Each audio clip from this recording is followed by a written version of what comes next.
que vem primeiro em 2023. Bradesco. Olá, boa noite. Boa noite. 2 invasões a residências terminaram em perseguição em São Paulo. Numa delas, houve tiroteio e 2 criminosos morreram. A outra foi em um bairro nobre da capital paulista. Na casa, morava um casal de idosos. Por causa das agressões dos assaltantes, uma das vítimas sofreu um infarto e está internada. O casal dormia quando 4 homens invadiram a casa durante a madrugada no bairro Campo Belo, zona sul de São Paulo. Segundo a polícia, os criminosos agrediram um senhor de 73 anos. Foram violentos, extremamente violentos, agrediram bastante o idoso, tanto é que ele acabou até infartando. A esposa, também de 73 anos, que estava no quarto ao lado, fingiu que estava dormindo e conseguiu sair pela janela na tentativa de avisar aos vizinhos, mas caiu no telhado e fraturou o ombro. Os criminosos fugiram com o carro da família carregado de objetos roubados. Logo, foram flagrados por policiais que patrulhavam o bairro. Quando eles verificaram a viatura, eles acabaram se perdendo e bateram o carro. No que bateram, desembarcaram para fugir correndo, mas 2 acabaram sendo detidos, um maior e um menor. Foram levados para a delegacia Bruno Gonçalves Jerônimo, de 20 anos, que tem passagem pela polícia por tráfico de drogas, e um adolescente de 17 anos. O portão não tem nenhum sinal de arrombamento e a polícia ainda não sabe como os criminosos invadiram a casa. O que a investigação já conseguiu levantar é que um deles, o adolescente, trabalhava na empresa contratada pela família para fazer uma mudança. O casal de idosos havia acabado de comprar um apartamento numa rua desse mesmo bairro e programava para hoje o carreto que levaria os móveis para lá. A madrugada também foi tensa em outro bairro na região central de São Paulo, onde uma perseguição terminou em morte. Criminosos ligados a uma quadrilha especializada em roubo a residências tentaram escapar da polícia após serem identificados. Segundo a delegada, a fuga só terminou quando o carro em que eles estavam bateu em um poste. Houve tiroteio e 3 integrantes da quadrilha acabaram baleados. 2 morreram no local. Pouco antes, um grupo de comparsas havia invadido uma casa de alto padrão em Cotia, região metropolitana. 3 homens foram presos. O estado de São Paulo registra uma média de 17 roubos de caminhões por dia. Muitos entregadores relatam abordagens violentas e até sequestros. São Paulo e Guarulhos são as cidades que mais registraram roubos no ano passado. Este motorista ainda está abalado. Hoje de manhã sofreu uma tentativa de sequestro em Guarulhos, na Grande São Paulo. Foi rendido por 3 homens armados que colocaram um capuz na cabeça dele, mas depois acabaram desistindo. Não levou meu caminhão, que alguém viu aquela movimentação e viu meu caminhão aberto, comentou para os demais, falou, cara, esse caminhão acabou de ser sequestrado. Nesta semana, um outro motorista de caminhão e este ajudante foram rendidos e ameaçados por 5 criminosos. O grupo levou as vítimas para um esconderijo. O caso aconteceu na zona sul de São Paulo. Cheguemos lá no cativeiro, 2 levou a gente para um quartinho lá, onde tinha um pitbull, e ficaram com nós lá, 2. E os 3 retornaram para pegar o caminhão, falaram se o caminhão bloqueasse, ia matar a gente. No estado de São Paulo, o roubo de caminhões cresceu quase 55% entre janeiro e setembro do ano passado, comparando com o mesmo período de 2021. Foram mais de 4.600 registros de assalto, uma média de 17 por dia. No ano passado, as cidades com mais roubos de caminhões e reboques no estado foram São Paulo e Guarulhos. O levantamento foi feito com dados da Secretaria de Segurança Pública. De acordo com especialistas, os motivos do aumento são a falta de peças para conserto dos veículos e a alta do dólar. Empresas especializadas nas vendas dessas peças, elas não têm a pronta entrega. Por isso que a gente tem um aumento no número de roubos e furtos, porque eles vão buscar no mercado paralelo. Para evitar o roubo de veículos e de cargas, esta empresa de logística, que faz uma média de 6.000 operações por mês, combinou tecnologia com estratégia. Os caminhões são rastreados durante todo o trajeto, as cabines têm câmeras e blindados são usados para cargas especiais. O investimento é alto, de 15% a 20% do faturamento anual. Criando procedimentos, processos e profissionalizando para evitar, fazer a prevenção para que a gente consiga dar segurança. Por causa da violência, os entregadores trabalham com medo. Tem que estar atento a tudo, né? Movimentozinho diferente, carro seguindo, sem perceber, procura sair fora, encostar num posto rodoviário. Veja agora outros destaques do dia. Governo pede bloqueio de mais de 6 milhões de reais de suspeitos por financiamento de invasões em Brasília. Ministério da Fazenda quer volta de impostos sobre combustíveis numa ação para equilibrar contas públicas. Um dia depois de reportagem do Jornal da Record, funcionários enchem sacos de lixo em abrigo denunciado por maus tratos. E na série especial, o filho de um dos maiores ídolos do Corinthians que se tornou técnico do time.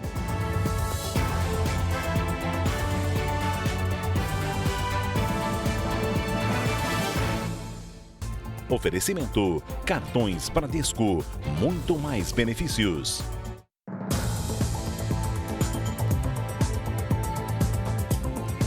A Prefeitura de Santo André, na região metropolitana de São Paulo, afirma que não foram encontradas irregularidades no abrigo para pessoas em situação vulnerável, denunciado por profissionais da própria instituição. A reportagem foi exibida ontem aqui no Jornal da Record.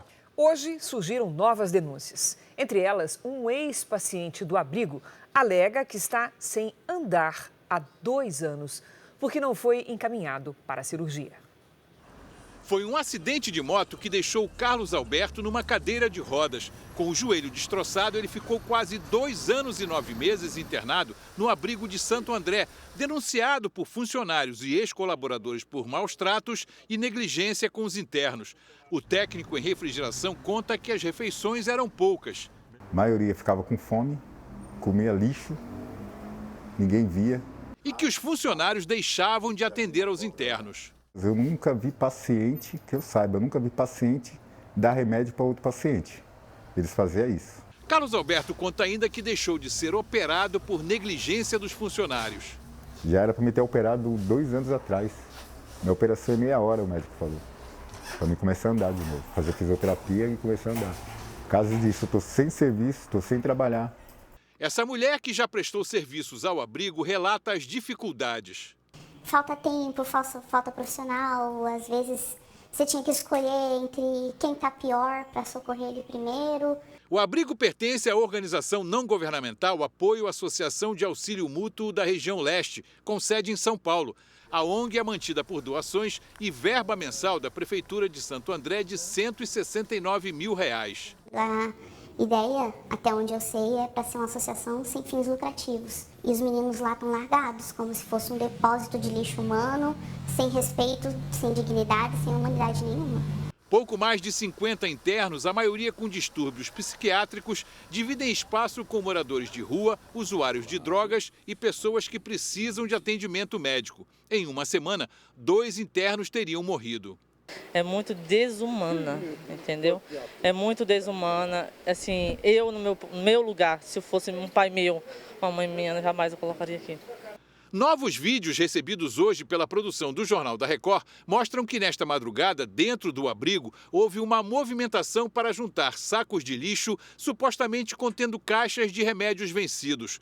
Um homem vestindo um macacão com o símbolo da Prefeitura de Santo André disse, aparentemente sem perceber que estava sendo gravado, que os medicamentos seriam queimados para evitar um possível flagrante da vigilância sanitária. Às vezes consegue queimar os remédios aí e vai vir defesa sanitária aí. Mas, pela manhã, os sacos continuavam na lixeira e funcionários despachavam colchonetes, mesas, cadeiras e outros materiais usados. Nós procuramos alguém para gravar entrevista na sede da ONG, no centro de São Paulo. Uma pessoa nos orientou a procurar a Prefeitura de Santo André. O secretário de Assistência Social da cidade disse que uma vistoria foi feita recentemente no abrigo e não comprovou maus tratos ou negligência. A própria polícia que esteve lá, porque faz parte de um inquérito, ela apontou que não foi identificada nenhuma das irregularidades que foram apontadas nas denúncias, tá? E extraoficialmente eu posso dizer, inclusive, que a perícia também relata a mesma situação. que não há nenhuma das questões das denúncias que foram feitas, ela se mantém. Mas, independente disso, a gente continua com o apoio sistemático, né, o acompanhamento sistemático com a organização e, se for necessário, será feito o rompimento da parceria com essa organização. O Conselho de Direitos Humanos do Estado de São Paulo está enviando ofícios pedindo explicações à Prefeitura de Santo André e providências ao Ministério Público. Especificamente em relação ao MP, o Conselho sugere o acompanhamento e a abertura de um procedimento para investigar o que já aconteceu e o que está acontecendo dentro do abrigo. O presidente do Conselho teve acesso às imagens. Nada explica que pessoas em situação de vulnerabilidade, quando acolhidas pelo poder público, continuem em situação de vulnerabilidade. Quando acolhidas pela prefeitura, continuam em situação de violência, de adoecimento físico, mental. Nada disso justifica. Quem trabalhou no abrigo questiona o uso da verba. Esse dinheiro não é feito do uso correto. Pacientes morrendo por detalhes bobos. Medicação que deveria ser usada para eles hoje foi retirada. Cilindro de oxigênio vencendo. E a nova gestão se refere a esse ato como uma coisa simples. Ali é uma fábrica de morte. Todo mundo que entra lá morre. Só vai lá para morrer. Porque não tem ninguém para cuidar da pessoa. O motorista de ônibus que atropelou e matou um bombeiro no Rio de Janeiro foi indiciado por homicídio doloso, quando há a intenção de matar ou se assume o risco da morte. A polícia chegou à conclusão de que ele acelerou o veículo de forma intencional. O homem teve hoje a prisão preventiva decretada. A chegada do Ano Novo em Copacabana foi o último vídeo que o subtenente do Corpo de Bombeiros, Gilson Castro Silva, mandou para a família. Minutos depois, ele foi atropelado por um ônibus e morreu. Toda vez que a gente lembra e fala sobre isso, a televisão noticiando, nossa, é um buraco no nosso peito. Gilson tinha 58 anos e era o caçula de 7 irmãos, considerado um segundo pai para os sobrinhos. O vídeo que flagrou o acidente foi crucial nas investigações. Em depoimento, o condutor do ônibus disse que só acelerou porque não viu mais ninguém na frente do veículo. Por essa versão, o motorista foi inicialmente indiciado por homicídio culposo, quando não há intenção de matar. Mas a análise de outros vídeos e depoimentos de testemunhas deram uma certeza à polícia. O motorista acelerou, mesmo sabendo que havia uma pessoa na frente do ônibus. Valdir das Mercê Júnior vai agora responder por homicídio doloso, duplamente qualificado, por motivo fútil de discussão e por não dar chance de defesa à vítima. Algumas pessoas queriam embarcar no coletivo e a vítima não queria deixar que o motorista aparentemente desse partida, prosseguisse sua viagem. Poderia ser chamada a polícia para retirar ele da frente, o motorista poderia ter descido do ônibus. Enfim, nada justifica uma pessoa ser atropelada por 50 metros. Hoje, a Justiça converteu a prisão temporária do motorista com prazo de 30 dias para preventiva. As investigações comprovaram que a vítima foi arrastada antes que o motorista parasse o ônibus. É um monstro, é um cara sem coração, entendeu? Tu não faz com um cachorro, com um gato, com nada, é um assassino cruel. Um delegado e outros 5 policiais civis são acusados de torturar criminosos presos com pedras preciosas, avaliadas em R$1 milhão. A Justiça acatou a denúncia do Ministério Público contra os policiais que teriam se apropriado de uma parte dos diamantes apreendidos.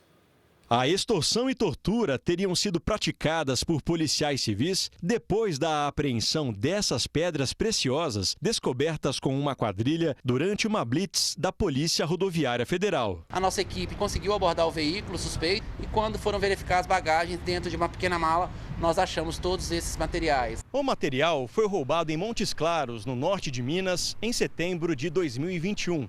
Na época, os presos foram conduzidos aqui para o Departamento Estadual de Investigação de Crimes contra o Patrimônio.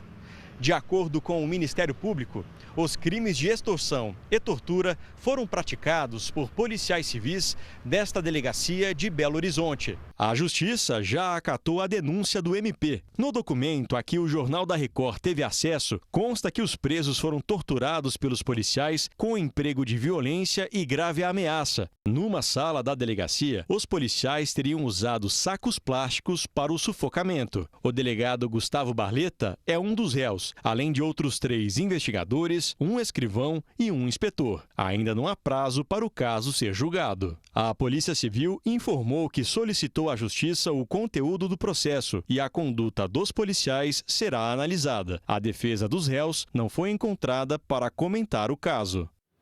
No Rio Grande do Sul, um soldado da Brigada Militar foi baleado e morreu depois de reagir a um assalto. No momento do crime, ele trabalhava como motorista de aplicativo. Houve troca de tiros e um dos assaltantes também morreu.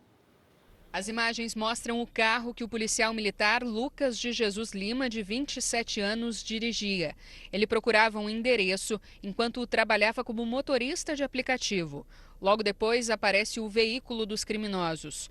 Um clarão toma conta da imagem e em seguida disparos.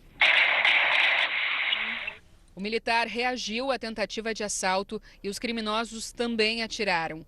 Moradores da região ouviram tudo. Eu vi aquela barulho assim estranho, comentei com ele, que barulho é esse, meu bem? Fomos até ali a esquina e tinham matado o rapaz ali, que era brigadiano. O soldado morreu no local. Já o criminoso que foi baleado ainda chegou a ser resgatado pelo próprio pai, mas perdeu a vida durante atendimento aqui na capital gaúcha.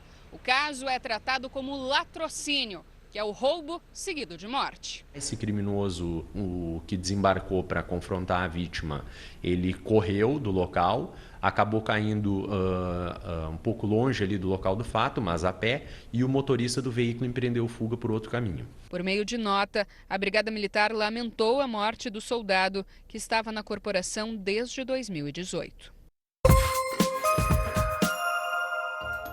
A batida entre uma ambulância e um caminhão deixou um homem em estado grave em São Paulo. Ele precisou ser retirado das ferragens e foi levado de helicóptero para o hospital. No Rio de Janeiro, um prédio de 10 andares construído irregularmente começou a ser demolido hoje pela prefeitura. A estrutura fica na comunidade do Vidigal, zona sul da cidade. A obra já havia sido embargada em outubro. Em Barueri, na Grande São Paulo, a polícia prendeu 6 suspeitos de participarem do roubo de vans de uma empresa de comércio eletrônico. O crime foi na madrugada de ontem e 6 veículos foram levados. No total, 9 pessoas já foram presas. A polícia do Rio de Janeiro apreendeu joias que teriam sido furtadas por uma mulher que se passava por diarista. Os produtos foram encontrados em lojas que teriam recebido o material. Fabiana Souza foi presa no fim do mês passado. Ela nega as acusações.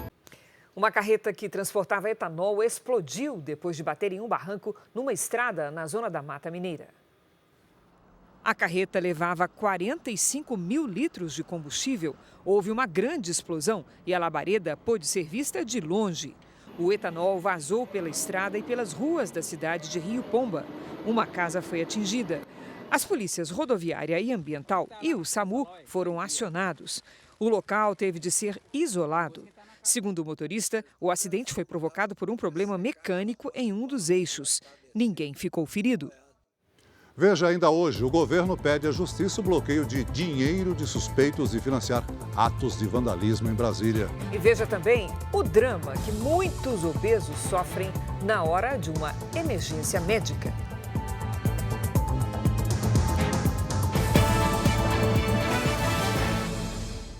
Nos Estados Unidos, novos documentos confidenciais foram encontrados em uma casa do presidente Biden.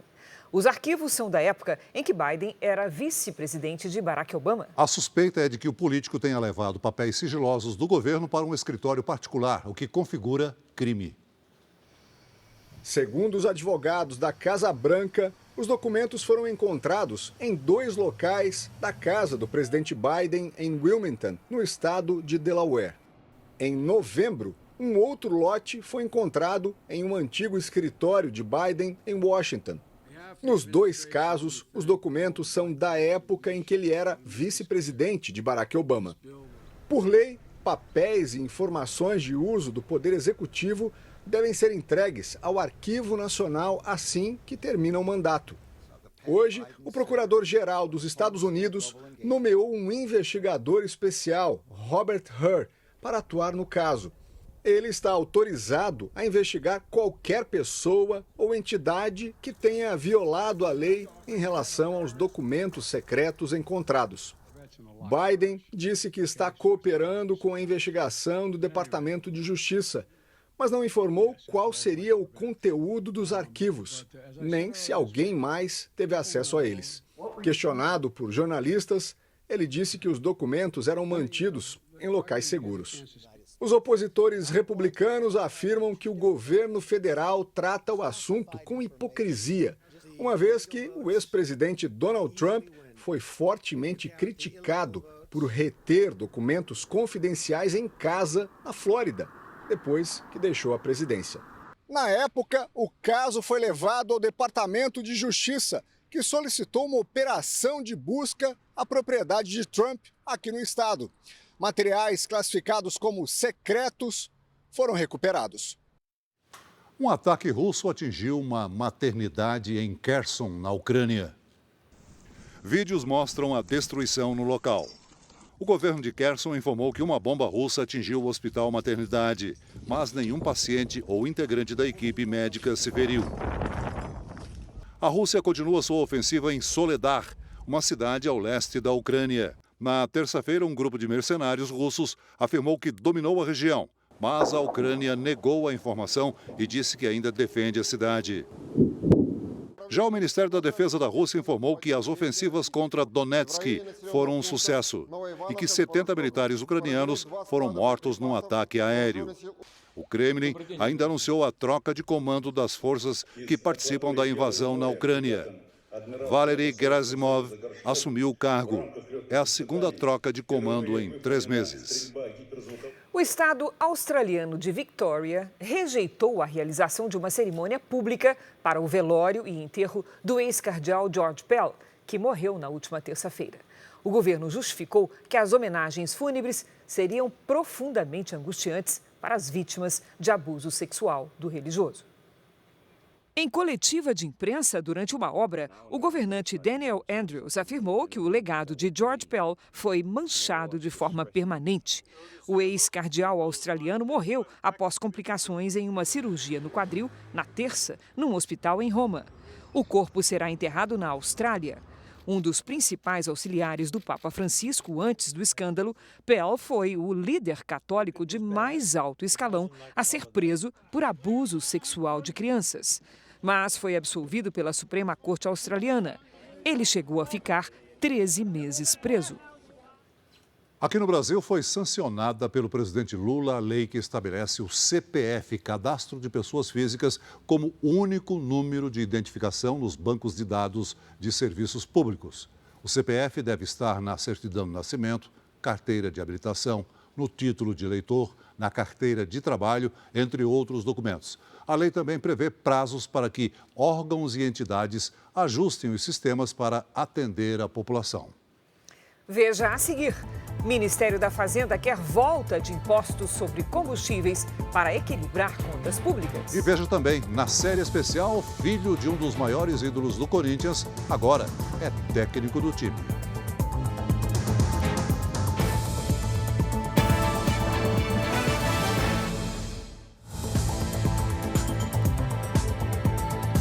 A falta de uma estrutura adequada nos hospitais coloca em risco a vida de pessoas com obesidade. Esses pacientes ainda enfrentam um outro problema grave: o preconceito. Alexandre tem apenas 22 anos e hoje pesa 185 quilos. O jovem sofre de hipertensão e recentemente teve pedra na vesícula. Sentindo muitas dores, ele ligou para o resgate e foi até o hospital acompanhado de um socorrista. Ele falou que ele não queria me desembarcar da viatura de maca porque ele estava com medo da maca não aguentar. O medo não, a maca não aguentaria, né? Só que não tinha cadeira de roda do meu tamanho também. Com esforço, o rapaz conseguiu entrar no hospital caminhando, mas esbarrou em outro problema. A maca para fazer o exame de tomografia também não aguentaria o peso dele. Como que você trata um obeso, né? Você faz um tratamento pré-operatório em um obeso, sendo que você não tem equipamento para operar ele. Por fim, Alexandre fez um exame mais simples e conseguiu realizar a cirurgia em outro hospital. E a obesidade é um problema que só cresce no Brasil. Hoje, quase 56% dos adultos estão com excesso de peso e outros 20% são obesos. E as projeções para o futuro são ainda mais alarmantes. Os dados mostram que, se nada for feito, em 7 anos, a obesidade vai atingir 26% da população. Este médico especialista em obesidade afirma que é preciso rever a estrutura montada para atender a esses pacientes. O crescimento da obesidade foi mais rápido do que essa capacidade de ter novas estruturas e novas máquinas, por exemplo, ao mesmo tempo que existe sim um preconceito com a pessoa com obesidade. Preconceito que o Milton sente na pele. Ele sofre de obesidade desde criança. Milton tem 200 quilos. Obeso tem dificuldade para tudo na vida, até para arrumar serviço. Que muitas portas foi fechada para mim por causa de ser obeso. Na semana passada, o jovem Vitor Marcos morreu aos 25 anos depois de não conseguir atendimento médico. Ele pesava 190 quilos e sofreu 3 paradas cardíacas depois de aguardar por mais de 3 horas dentro de uma ambulância. Ele teve o atendimento recusado em outros 2 hospitais. O Alexandre, que entrevistamos no começo dessa reportagem, acompanhou indignado tudo o que aconteceu. Eu vi eu ali na situação dele, vi minha mãe na situação da mãe dele. Eu tenho um pouco da vivência do que ele viveu, do que ele passou. Um homem foi espancado depois de ser confundido com um criminoso em um bar na região metropolitana do Rio. As agressões ocorreram no último sábado e foram registradas em vídeos divulgados na internet. A noite de diversão com os amigos terminou assim. Então por que você veio roubar aqui? Você veio roubar aqui? Veio roubar aqui. O pintor Wellington Conceição da Silva, de 31 anos, foi atacado com chutes e socos no rosto por causa de uma acusação de roubo. Segundo Wellington, os agressores são o dono e o segurança deste bar em São Gonçalo, na região metropolitana do Rio.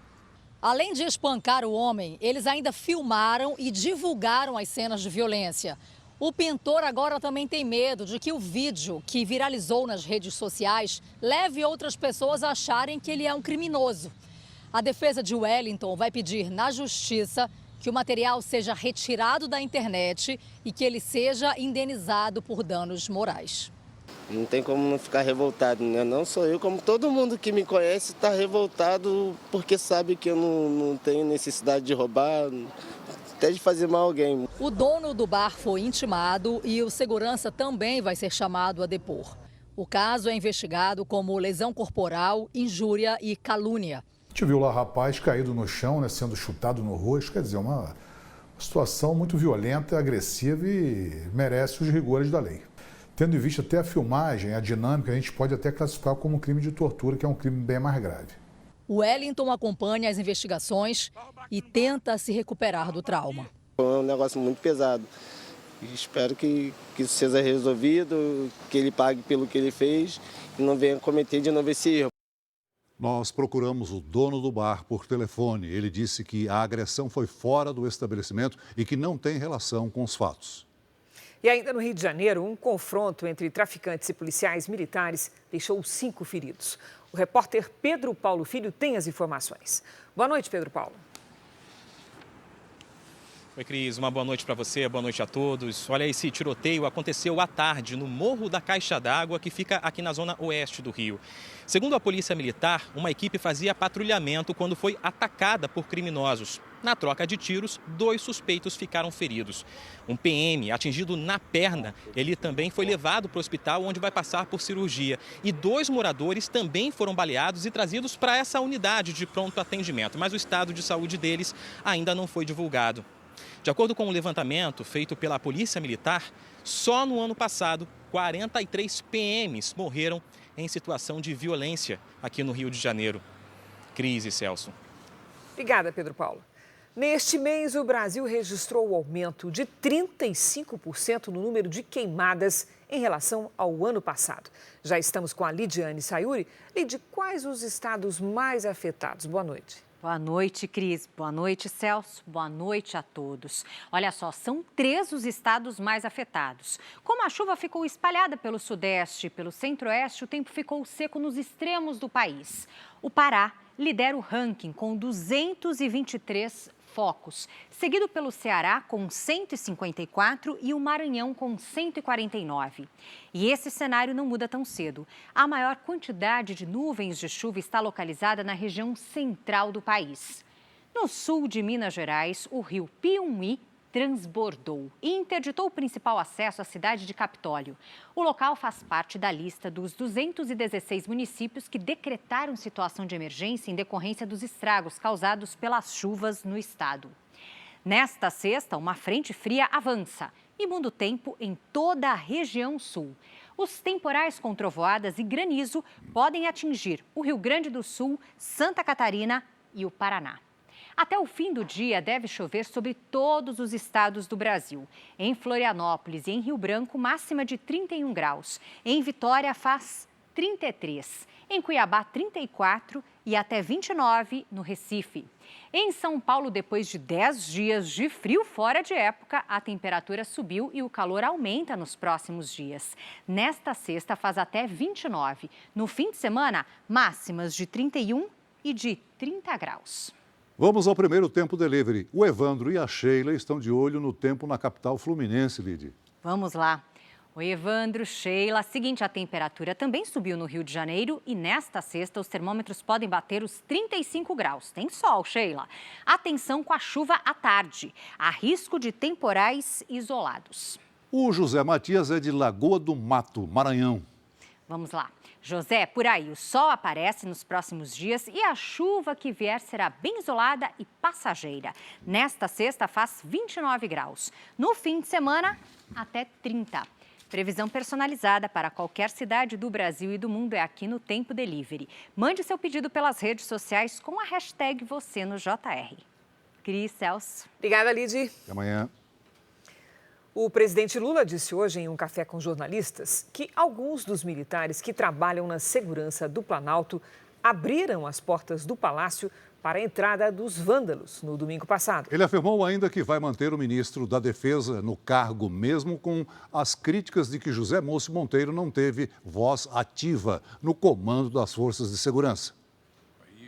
Na conversa com jornalistas, o presidente Lula comentou os atos de vandalismo do último domingo e disse que foi pego de surpresa enquanto estava em uma agenda no interior de São Paulo.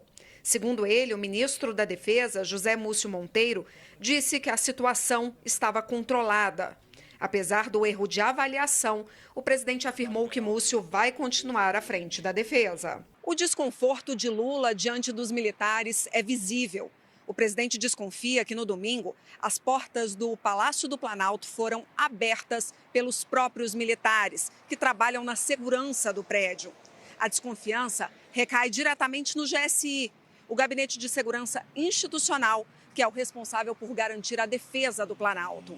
O gabinete do presidente Lula teve informações de que menos de 24 horas antes da invasão, o GSI deu folga para 36 homens do batalhão da Guarda Presidencial. Teve muita gente conivente.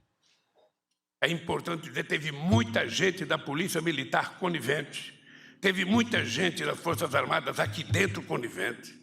Eu estou convencido que a porta do Palácio do Planalto foi aberta para que gente entrasse, porque não tem porta quebrada na porta de entrada. Ou seja, significa que alguém facilitou a entrada deles aqui. Lula também falou de economia. Disse que o mercado é insensível diante das necessidades dos mais pobres e defendeu uma nova política tributária em que os impostos sejam maiores para quem tem mais dinheiro. Qualquer dinheiro que você faça para qualquer coisa que não seja pagamento da taxa de juros, que está 13,5%, não é gasto. O mercado não tem coração, não tem sensibilidade, não tem humanismo.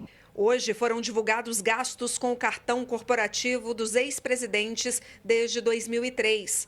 A divulgação das informações não tem relação com o decreto do presidente Lula, que pede à Controladoria Geral da União acesso a documentos colocados sob sigilo por Bolsonaro.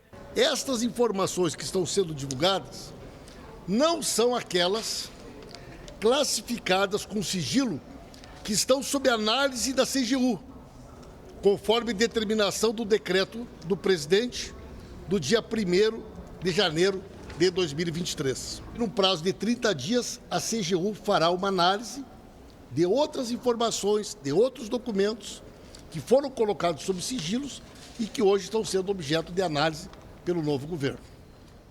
O governo federal pediu à Justiça o bloqueio de 6,5 milhões de reais de supostos financiadores dos atos de vandalismo nos prédios dos Três Poderes no domingo.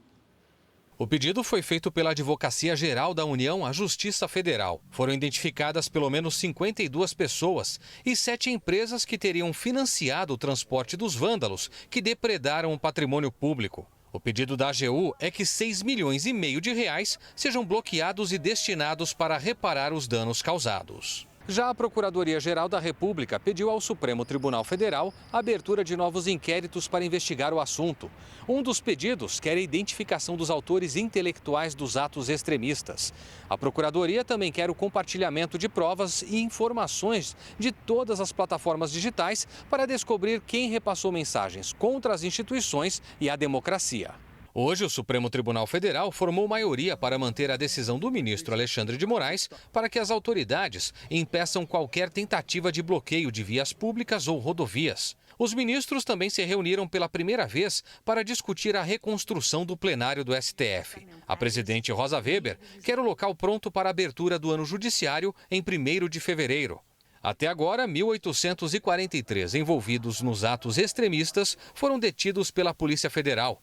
Boa parte já foi liberada. Todos foram identificados e irão responder por crimes conforme a participação que tiveram nos atos. Eles incluem terrorismo, associação criminosa e atentado contra o Estado Democrático de Direito, entre outros. Apontado como suspeito de omissão na segurança dos atos de domingo, o ex-secretário de Segurança Pública do Distrito Federal e ex-ministro da Justiça Anderson Torres, que teve prisão determinada pelo STF, deve chegar amanhã ao Brasil.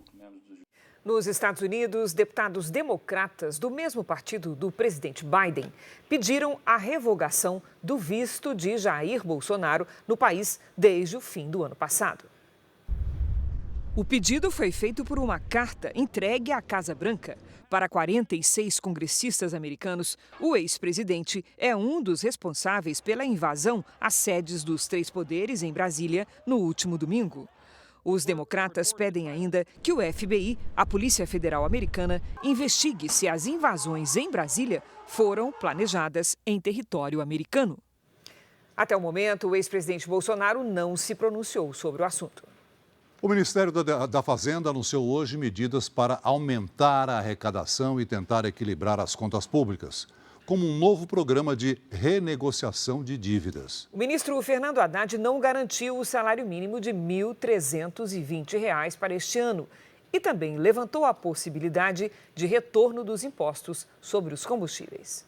A meta da equipe econômica é reduzir ao máximo o rombo nos cofres públicos de mais de 231 bilhões de reais previsto para este ano e terminar 2023 com saldo positivo de 11 bilhões de reais. Para isso, uma série de medidas foi anunciada, como o programa Litígio Zero, que servirá para a renegociação de dívidas de pessoas físicas e micro e pequenas empresas inadimplentes. O desconto pode variar de 40% a 50% sobre o valor total do débito, com até 12 meses para pagar. O teto da renegociação será de 60 salários mínimos. Para terminar o ano com saldo positivo, o Ministério da Fazenda conta com a volta da cobrança de impostos federais sobre os combustíveis a partir de março. Segundo a pasta, o retorno de tributos representaria um ganho de quase 29 bilhões de reais para os cofres públicos. A isenção começou em julho do ano passado, ainda no governo de Jair Bolsonaro, e foi prorrogada por Lula por mais 60 dias. Se os impostos voltarem a ser cobrados, o preço dos combustíveis irá subir. Aqui eu estou fazendo questão de salientar que essa decisão só será tomada quando nós estivermos à frente da Petrobras e no momento adequado. Ela está na planilha porque é o que a lei hoje está prevendo. Subindo os impostos, a tendência é que os preços subam na bomba para os consumidores. É lógico que A gente tem sempre a questão dos preços do petróleo e gás no mercado internacional, que afetam as commodities energéticas em geral, que afetam também, né, os combustíveis.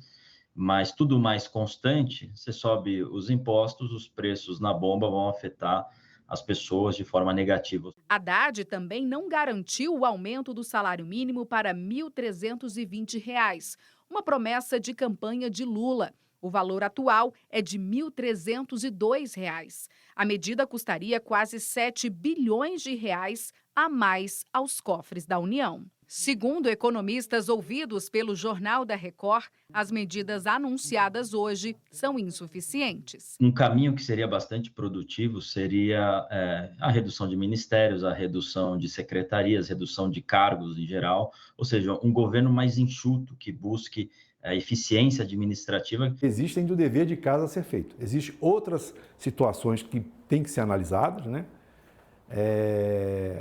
E outras questões também com relação à própria reforma tributária, né? Que vai ser muito importante para o país, sobretudo se vier nesse primeiro semestre. Agora, claramente dizendo, não ficou dito qual vai ser a política com relação à responsabilidade fiscal em substituição ao teto de gastos. Então, não ficou claro isso. Aguardamos para os próximos dias, né, os próximos capítulos da novela. A Federação das Indústrias do Estado de São Paulo criticou as medidas anunciadas pelo ministro Fernando Haddad. A Fiesp pondera que a melhora do resultado fiscal não pode estar ancorada majoritariamente no aumento de receitas, tendo o Brasil uma das maiores cargas tributárias do mundo. Para a federação, as desonerações precisam ser revisadas e discutidas à luz de uma ampla reforma tributária. A empresa Americanas, controladora das lojas Americanas, perdeu mais de 8 bilhões de reais em valor de mercado um dia após ter anunciado o rombo bilionário no balanço contábil. A Comissão de Valores Mobiliários abriu 2 processos administrativos contra a rede varejista para apurar esse caso. O comunicado da Americanas pegou o mercado de surpresa. A rede varejista divulgou que foram detectadas inconsistências em lançamentos contábeis ligados a fornecedores.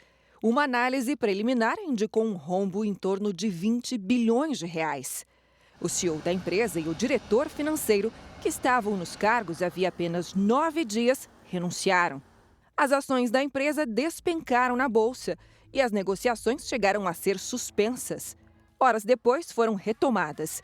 Pouco antes das 4 da tarde, registravam queda de 76%, vendidas a R$ 2,80. Ontem, as ações eram negociadas a R$ 12, segundo a consultoria Trademap. Este economista explica que pode ter sido um problema de contabilidade e não de caixa. Segundo ele, as consequências negativas devem ser amenizadas. A bolsa reage muito rápido e de forma negativa, então o primeiro impacto é ruim. Você também pode ter uma repercussão nos bancos que emprestam para essas empresas, mas questão de semanas, questão de entender melhor quais são os números e eventual correção desses balanços, tudo isso deve se acalmar. A Comissão de Valores Mobiliários abriu 2 processos administrativos para apurar eventuais irregularidades cometidas pela Americanas. Um deles é para esclarecer as inconsistências encontradas e o outro para analisar o comunicado feito pela empresa.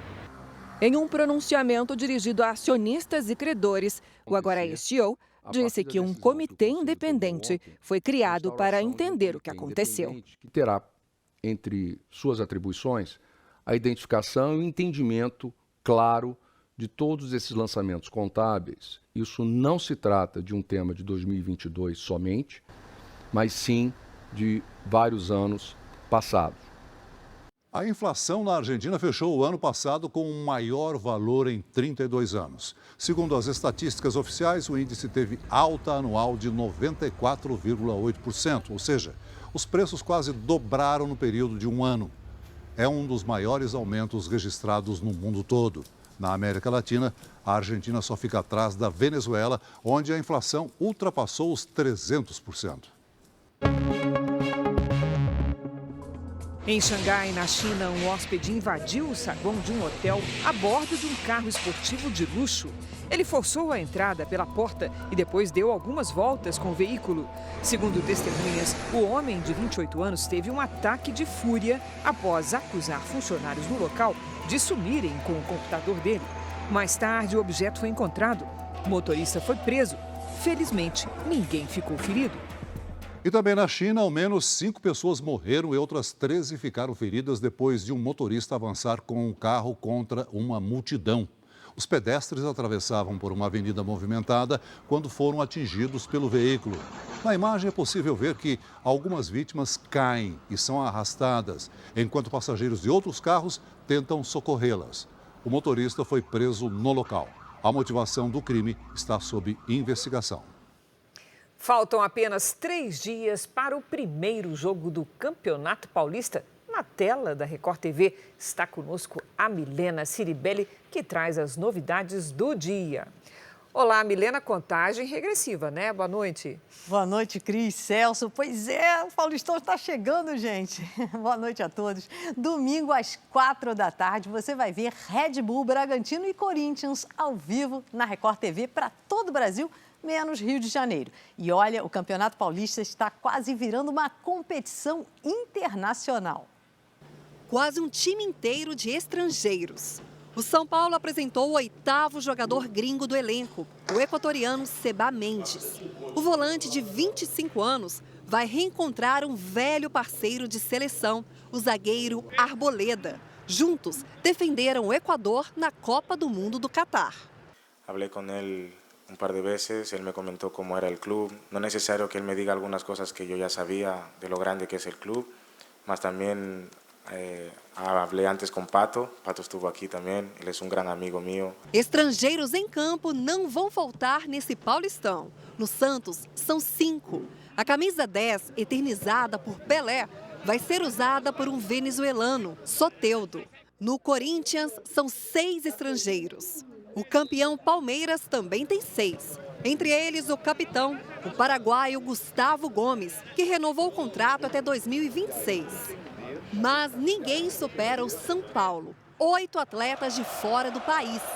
O espanhol é quase língua fluente no tricolor. São 2 equatorianos, 3 argentinos, um uruguaio, um venezuelano e um colombiano.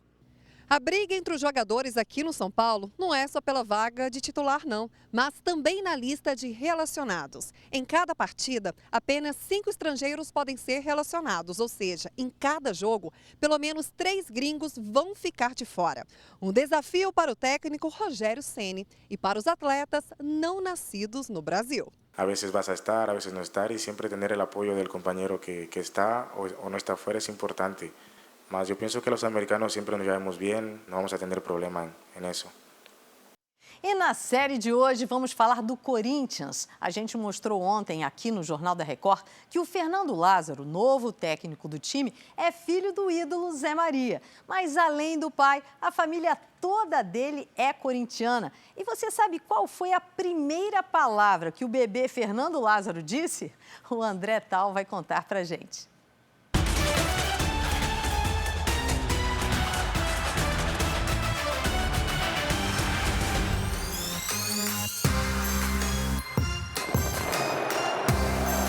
Foi um golpe duro. Hoje a gente encerra um ciclo. O Vitor Pereira e sua comissão técnica não vão permanecer no clube. O contrato se encerra, não foi renovado. Para os mais fanáticos, uma traição. O torcedor corintiano sente um gosto amargo ao pensar no último técnico do time, o português Vitor Pereira. Eu acho que ele foi muito infantil com o Corinthians. Foi uma traição, né? Uma apunhalada pelas costas. O treinador decidiu não renovar com o Corinthians, alegando que a sogra sofre um grave problema de saúde. Mas dias depois, fechou acordo com o Flamengo. O cara enganou todo mundo. A torcida se apaixonou por ele e eu também sou torcedor e convivi o dia a dia e fiz de tudo, nós aqui dentro, para que ele continuasse por entender que seria bom para o Corinthians. E o cara mentiu. A diretoria corintiana buscou uma solução caseira. O auxiliar Fernando Lázaro foi efetivado no comando do time. Fernando Lázaro já circulou muito aqui pelas alamedas da sede do Corinthians. Ele já foi, inclusive, treinador interino do time por 7 partidas e conquistou 6 vitórias e 1 empate. Mas agora é para valer. A responsabilidade é muito maior. Se por um lado falta experiência para o Fernando, por outro ele carrega no DNA as raízes do Corinthians. Podemos dizer que o novo técnico do Corinthians vem de uma família tradicionalmente corintiana e fiel. Tanto os avós paternos quanto os maternos eram torcedores do time. A mãe foi funcionária do clube e o pai é ninguém menos que o Zé Maria, o Super Zé. Ele fez parte da seleção de 70, foi lateral direito do Corinthians, símbolo de raça. No jargão do futebol, suava sangue. Meu pai não acreditava muito que eu pudesse ser um jogador de futebol, e sim um bom torneiro mecânico. E eu acabei contradizendo tudo isso que ele dizia, né? Com muita vontade e muita dedicação. Acabei, em final de carreira, sendo um substituto de treinador, né? Que foi uma circunstância rápida, foram 4 ou 5 jogos. O Corinthians me deu essa oportunidade de ser treinador. Eu acabei não gostando da função, acho que treinador para mim não daria. E hoje eu tenho na minha vida um filho, né? Que pode fazer isso, realizar o meu sonho. Eu realizei o sonho do meu pai e talvez o Fernando realize o meu. E o pai do Zé Maria, avô do Fernando, fazia questão de ressaltar a importância do clube. O Corinthians não é um time qualquer, não é um clube qualquer. Então, se vai jogar no Corinthians, vista a camisa. Lute, dê o sangue, porque é o que o torcedor gosta. Nós estamos no apartamento onde o Fernando Lázaro viveu desde que nasceu até os 28 anos. Eu vou entrar agora no quarto onde ele dormia. Quer ver só o detalhe? O papel de parede com todos os símbolos do clube do coração. O Fernando sempre respirou a paixão pelo Corinthians. E isso começou desde pequenininho. Quer ver essa história? A primeira palavra que o Fernando Lázaro falou não foi nem mamãe e nem papai. Foi Corinthians. Meu pai estava sentado ali com ele no colo. E aí eu cheguei do trabalho, tudo. Aí meu pai falou para mim, tem uma surpresa para você. Eu falei, surpresa para mim? Teu filho está falando, falou a primeira palavra hoje. Eu falei, como assim? Falou, o que ele falou? Eu já pensando, né? Torcendo ali, foi mamãe. Aí eu falei, filho, o que você falou hoje? Você está falando? O que você falou? Aí ele falou assim, Corinthians. Fernando Lázaro foi apresentado ontem e se sente preparado para assumir o timão. Para a campanha do Paulistão, a diretoria renovou com o artilheiro Yuri Alberto.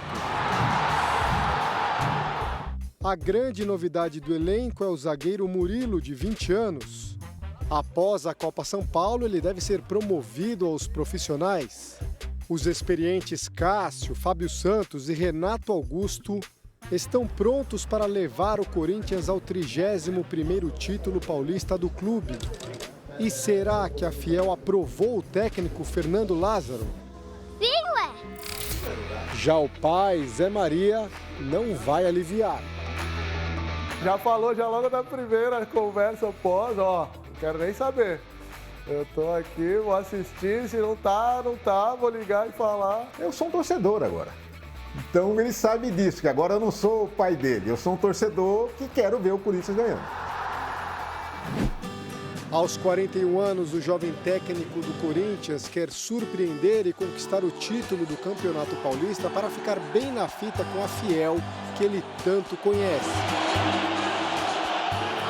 Ele é fanático.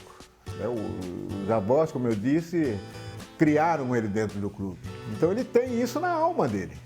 E eu espero que ele consiga expor isso dentro de campo. O que me deixaria mais orgulhosa ainda seria se a torcida reconhecesse e gritasse, já imaginou, gritando o nome dele?